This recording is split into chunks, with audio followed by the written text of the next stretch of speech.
I'm leaning against the sandstones on the edge of a cliff. The sun ray shines on my face, the beautiful deep aqua blue ocean over the horizon.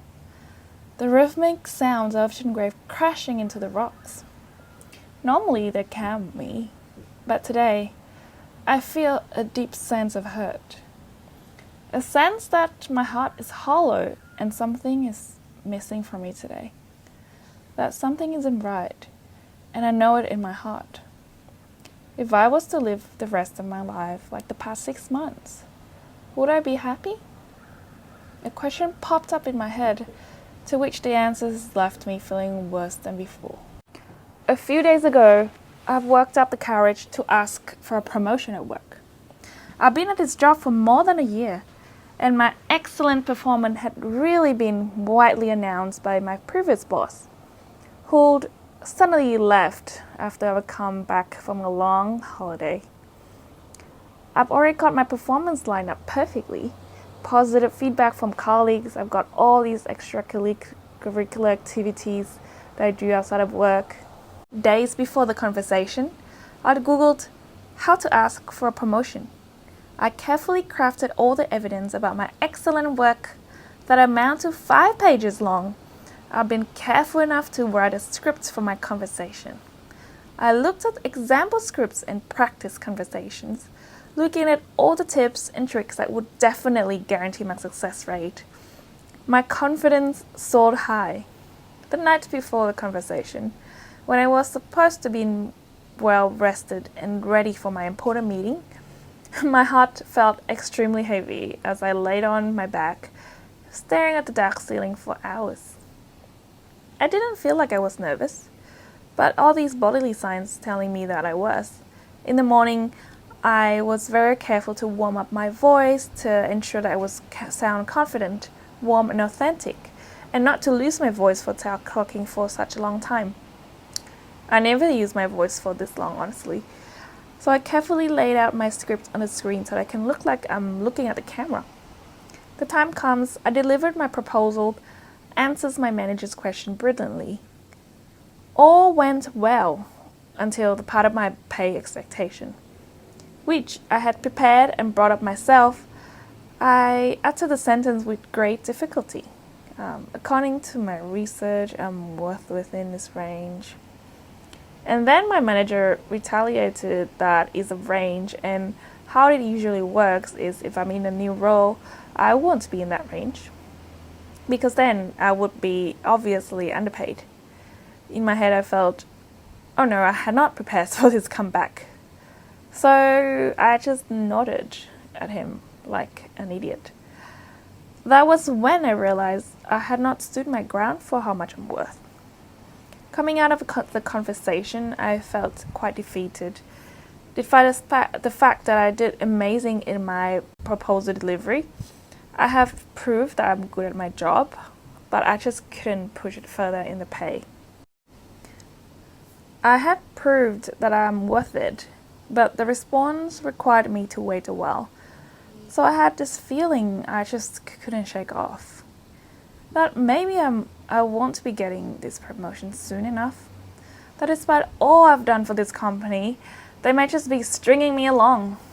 Does that mean that all my hard work, distinctions, all the time that I put in to be best in class, all that is down the drain?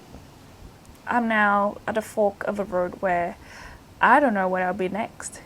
The choice seems to have to be me leaving this job where they are exploiting me, or wait and find out whether I'll get this promotion. After all, the economy is bad anyway. But it didn't stop there. I started to get suggestions about how to get a promotion.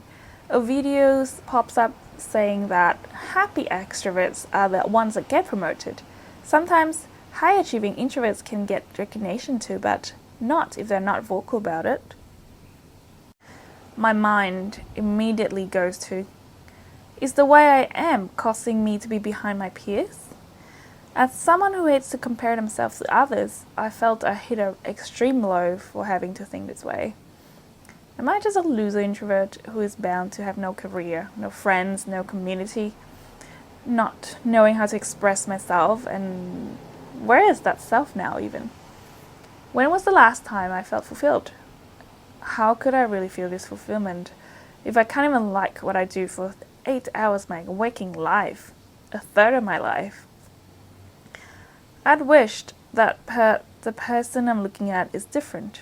If she can be more eloquent, more charismatic, more charming, would I feel different? Would I be more popular? Would I be more successful, richer, and happier? And that's where I've let the society and the world around me get to my core. Where I've let the mainstream decide that it's okay to work 8 hours at a job that you no longer feel fulfilled. It's not something wrong with the environment you're in, but you're wrong and you need to change. That if you're the odd one out, then the problem is yours and not everyone else's. We're praised for our individuality, but how often does that individuality get rewarded? Not just with work and career, at social settings I also have problems talking to strangers. Although I don't have problems striking a new conversation, at times I just feel so alone in a room full of people. I'd go home from those events feeling drained, sad, and lack thereof. I have these similar feelings when I'm seeing feeds of friends on Instagram doing things that I wasn't invited to. My thoughts were, am I boring? Am I not fun enough for them to invite me? I just can't help but feel there's something I need to change about myself. And that's when I felt really at the bottom. I just didn't want to do anything else but just to wallow it deeply in this sense of pain and hurt. Until one night, I went out to dinner with friends and we decided to watch Inside Out 2. It is such a beautiful movie that has touched my heart so deeply. Well, there's a little bit of a spoiler, but basically the new emotions came and anxiety took over. She wanted to plan for every single scenario that play out. She wanted to be part of this new cool girl, and she pushed out all of the old joy emotions, sadness, anger, disgust, and that's been replaced with everything that she's planned for. But at the end of the movie, after all the emotions have been reunited, there is such a beautiful message where all the emotions realize that despite all the bad memories and that form bad beliefs, that doesn't make the main character a worse person than who she is right now. That she deserves of love despite all of those negative emotions that she has, all of the negative memories or bad memories that maybe she doesn't want to remember. But all of those, the sum of those, make her who she is. And that just really is really beautiful. A cartoon that really speaks to my heart so deeply. And today I woke up after watching Inside Out 2. I feel much more whole. I realized that I've been so critical on myself, that I've been critical on some parts of me, not all of myself. That I've mistaken the parts of me that I didn't like so much for my whole identity. That it's okay for some part of me to be not so positive. Without all that part, without that self-judgment, self-doubt, and anxiety, I would never learn and grow, and would have remained a disappointing race as human. I'm actually unsure where this video is meant to go, but I wanted to share this to the internet in case someone is feeling the same way as I did. Just like the storm, it won't last forever. Even though some days I'll probably feel this way again, I remind myself that our lives is a big painting made with so many colors. Blue for sadness, red for anger, yellow for joy, orange for anxiety, and disgust for green.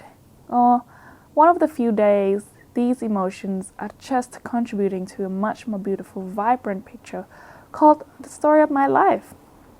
So just remember to look at the bigger picture.